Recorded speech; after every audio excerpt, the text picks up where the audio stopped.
नमस्कार। आज हम वर्णमाला चैप्टर से व्यंजन को देखेंगे। हमने स्वर को 3 वीडियो में कंप्लीट किया है। आज व्यंजन का पहला वीडियो है, ठीक है। यह वीडियो विशेष रूप से Uttar Pradesh sub inspector, Uttar Pradesh police और एसएससी जीडी के लिए विशेष महत्वपूर्ण है। तो आइए हम परिभाषा देख लेते हैं व्यंजन की। व्यंजन की परिभाषा। व्यंजन किसे कहते हैं? वे ध्वनियाँ जो स्वरों की सहायता से बोला जाता है उसे व्यंजन कहते हैं। वे ध्वनियाँ जो स्वरों की सहायता से बोला जाता है उसको हम क्या कहते हैं? व्यंजन। प्रयत्न के आधार पर व्यंजन 8 प्रकार के होते हैं। ये कई बार पूछा गया है। प्रयत्न के आधार पर व्यंजन कितने प्रकार के होते हैं? तो प्रयत्न के आधार पर व्यंजन 8 प्रकार के होते हैं। कौन कौन से हैं हम देख लेते हैं। पहला है स्पर्श व्यंजन।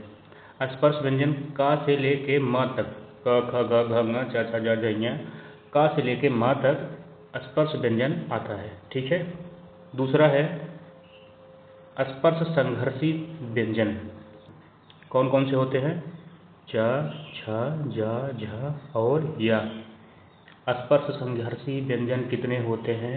तो 5। कौन कौन से? च, छ, ज, झ और या। ये कई बार पूछा गया है, ठीक है। इसको आप लोग नोट कर लेना कहीं। अब आगे आता है ऊष्म। तीसरा है ऊष्म संघर्षी व्यंजन। स, श, स, ह। दंत सा इसे कहते हैं। इसे कहते हैं मूर्धन्य श। इसे कहते हैं तालव्य श। ये ह। ये ऊष्म संघर्षी व्यंजन है 4, ठीक है। आगे देखते हैं हम। चौथा है पार्श्विक व्यंजन। कौन से है? ला। सिर्फ एक ही है पार्श्विक व्यंजन, ला। लुंठित रा। कैसे हम याद करेंगे? किसी की बुद्धि कुंठित होती है, कुंठित से लुंठित व्यंजन रा होता है। कुंठित है रे तुम्हार बुद्धि, ऐसे कहते हैं ना, तो रा। कुंठित मतलब लुंठित, रा। उच्छिष्ट व्यंजन कौन से होते हैं? उच्छिष्ट व्यंजन है ड और ढ। उच्छिष्ट व्यंजन हो गए ड और ढ। आगे हम देख लेते हैं। 7वां है अर्धस्वर या संघर्षहीन व्यंजन, या और व। संघर्षहीन व्यंजन या और व। अनुनासिक अंग य ड़ न म पढ़ा कैसे जाता है? जैसे ङ य ड़ न म, ये है अनुनासिक। तो यही प्रयत्न के आधार पर व्यंजन 8 प्रकार के होते हैं, ठीक है। इसको कैसे पढ़ा जाता है? तो ज्या, ज्ञा नहीं पढ़ा जाता है, ज्या। एक चीज़ और देखते हैं, जैसे आरति।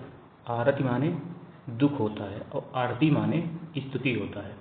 सभी पूजा जैसे करते हैं कि आरती कीजिए श्री हनुमान लला की। आरती कीजिए नहीं होता है, आरती कीजिए हनुमान लला की। श्री राम ऐसे लिखा जाता है। श्री कैसे लिखा जाता है? देखिए, जैसे ये आप श्री लिखें, सिरो रेखा एक यहाँ चढ़ी है, एक यहाँ पे।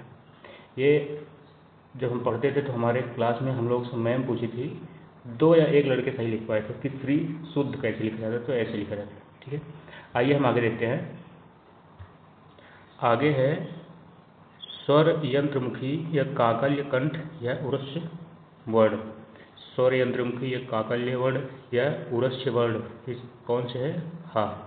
ये भी इम्पोर्टेंट है ज़्यादा, ये ज़्यादा पूछता है। दंतोष्ठ व्यंजन व और फा होता है। वर्ष व्यंजन होता है ना, ला, र, शा। आगत ध्वनियाँ या अलजिह्वी ध्वनियाँ कौन सी होती हैं? क, ख, ग, ज, फ और आ। का से लेके ये फ तक ये अरबी फारसी ध्वनियाँ हैं।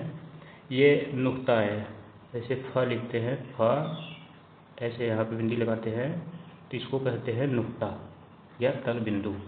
आ ये अंग्रेजी का शब्द है। हम देख लेते हैं कुछ और आगे। हिंदी शब्दकोश में पहला वर्ण कौन सा होता है? अम।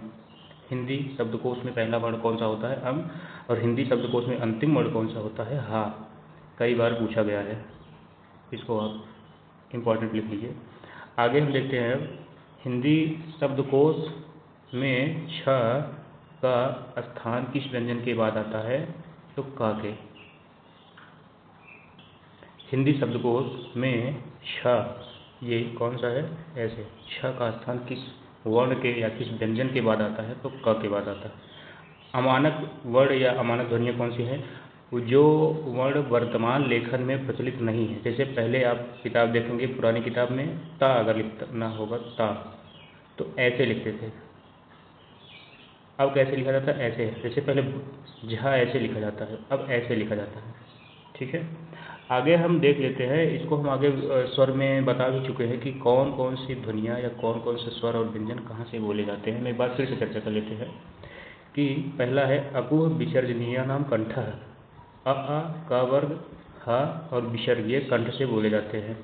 ईचू ईशानाम तालु, अगर ये आपको याद रहेगा तो एग्जाम हॉल में आपको रटने की ज़रूरत नहीं पड़ेगी, सिर्फ आप याद रखे रहेंगे और सूत्र के आधार पे आपको पता चल जाएगा कि कौन से वर्ण, कौन सी ध्वनियाँ, कौन से अक्षर, कौन से व्यंजन कहाँ से बोले जाते हैं।